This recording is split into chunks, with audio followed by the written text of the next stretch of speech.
Morning guys. आज एक और वीडियोस के साथ आज हम पढ़ेंगे यूज आर्टिकल्स। आर्टिकल्स मीन्स होता है अग्र शब्द, और आज है ये एक्सरसाइज के लिए। तो एक्सरसाइज मैं ही आपको करके दिखा देता हूँ, जैसे आप इसको स्वयं पढ़ सकते हैं। और क्योंकि मैंने इससे पहले मैं आर्टिकल्स आपको पढ़ा चुका हूँ। अग्र शब्द कौन कौन होते हैं ये भी आपको अच्छी तरह से मालूम है, क्योंकि इससे पहले वाली वीडियोज़ में मैंने बता रखा है कंप्लीट कि use of a, use of an और यूज ऑफ द।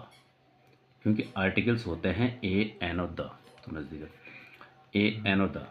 ठीक, कहाँ ए का प्रयोग होता है, कहाँ एन का प्रयोग होता है और कहाँ द का प्रयोग होता है, ये मैं आपको ऑलरेडी बता चुका हूँ इससे पहले वाली वीडियोज़ में।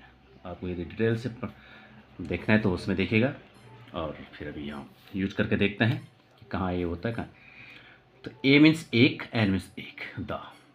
देयर आर, वैसे मैं थोड़ा सा बता दूँ इसके बारे में कि there are two kinds of articles. Articles दो प्रकार के होते हैं, एक होता है डेफिनेट आर्टिकल और एक होता है इनडेफिनेट आर्टिकल। तो डेफिनेट आर्टिकल है द और इनडेफिनेट आर्टिकल है ए और एन। ए मीन्स एक, एन मीन्स एक, द तो अगर शब्द होता है। किस किस के लिए होता है वो मैं सब डिटेल से बता चुका हूँ, आप वहाँ देखिएगा। ठीक है, तो चलिए। आई हैव आ, यहाँ पर आएगा आ। मेरे पास एक लाल पेन है, I have a red pen. ठीक, कि जो भी शब्द कॉन्सोनेंट से शुरू होता है, व्यंजन जिसका स्पेलिंग है, उसकी संख्या यदि एक बतानी हो तो आ लिखते हैं, और जिसके जो शब्द जो है स्वर वोवेल्स वर्ण से शुरू होता है तो उससे पहले एन का प्रयोग करते हैं।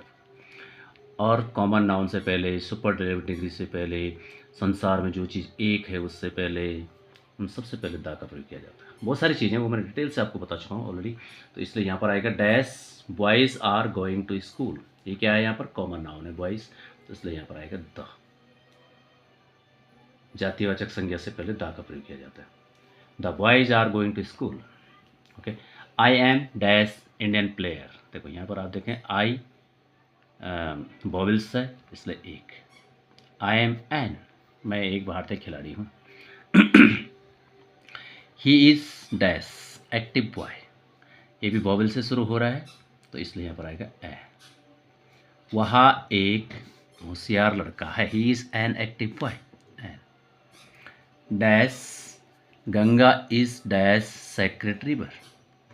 गंगा बड़ी बड़ी नदियों के नाम से पहले, पर्वतों के नाम से पहले, सागर, महासागर, इन सब के नाम से पहले द का प्रयोग किया जाता है, इसलिए यहाँ पर आएगा द। गंगा बहुत बड़ी नदी है, हमारी देश की पवित्र नदी है। द गंगा इज अ, एक, ऐसे शुरू हो रहा है सेक्रेटरी पर। गंगा एक पवित्र नदी है। ठीक, नेक्स्ट सन, जो विश्व में पूरी ब्रह्मांड में जो चीज़ एक होती है उससे पहले दा का प्रयोग किया जाता है। सन, मून है ना, वर्ल्ड, पृथ्वी, अर्थ, जो भी है उनसे पहले दा का प्रयोग किया जाता है, इसलिए द सन। कहीं भी हो, द सन साइंस फ्रॉम, यहाँ भी आएगा द ईस्ट। द ईस्ट, देखो दिशाओं के नाम से पहले है, ईस्ट, वेस्ट, नॉर्थ, साउथ से पहले द, कहीं पर भी द का प्रयोग किया जाता है। ओके, नेक्स्ट द, यहाँ पर आएगा द। क्यों आएगा, क्योंकि जो बड़े बड़े ग्रंथ हैं, महाभारत, गीता, रामायण, बाइबल, कुरान, इन सबसे पहले दा का प्रयोग किया ही जाता है। श्योर, कहीं भी हो उनसे पहले दा का प्रयोग किया जाता है। The Ramayana, the Bible, the Quran. Okay, the Ramayana is a holy book. Ramayana एक पवित्र पुस्तक है, तो the Ramayana is a holy book. Okay, see ate, उसने खाया, ईट की सेकंड फॉर्म एट। ऑरेंज है, ओ है तो एन आएगा। सी एट एन ऑरेंज, उसने एक संतरा खाया। Okay, next he is not, यहाँ पे कॉन्सोनेंट है अ, वह एक अच्छा लड़का नहीं है, he is not a good boy. Okay, next they played, उन्होंने खेला, निभाया, यहाँ पे निभाने से रोल है। They played an important role. An क्यों आया, बिकॉज आई से शुरू हो रहा है। They played an important role, उन्होंने एक महत्वपूर्ण रोल में भूमिका प्लेड में खेला है, निभाया। देखो पर्वत, बड़े बड़े पर्वतों के नाम से पहले बड़ी बड़ी नदियाँ, अभी मैंने बोला ना पहले द का प्रयोग, तो द माउंट एवरेस्ट।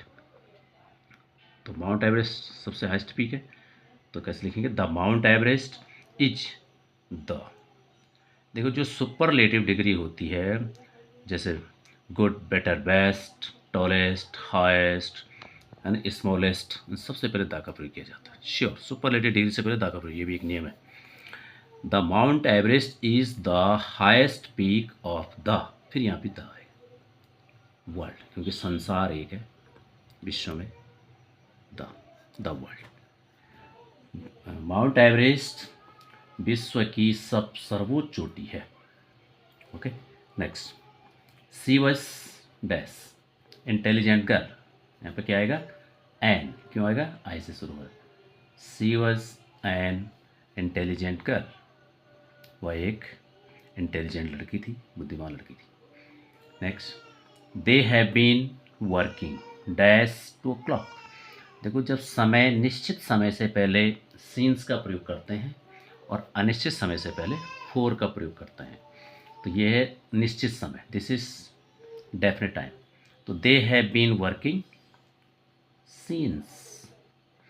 देखो 2 प्रकार का समय होता है ना, एक डेफिनेट टाइम होता है, एक इनडेफिनेट टाइम होता है।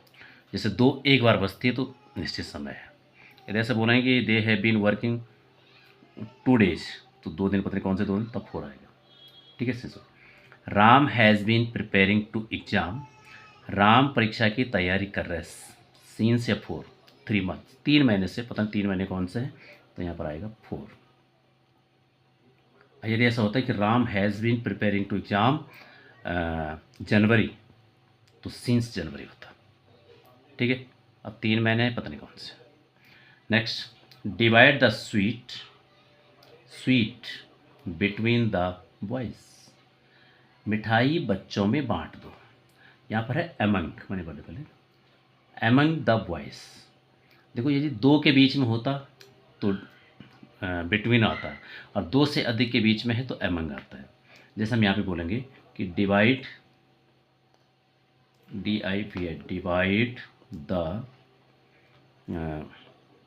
Divide the money Ram and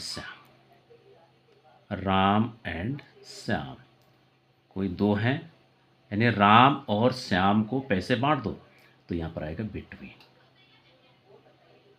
और यदि यहीं पर आएगा कि डिवाइड या distribute the money the children, पैसा बच्चों को बांट दो, तो distribute the money among the children. Okay, तो thank you, thanks for watching, I hope you will have understood. Please try to understand and if you, यदि आपको थोड़ी भी इससे मदद मिलती है तो please share and subscribe. Okay, thank you, thanks for watching.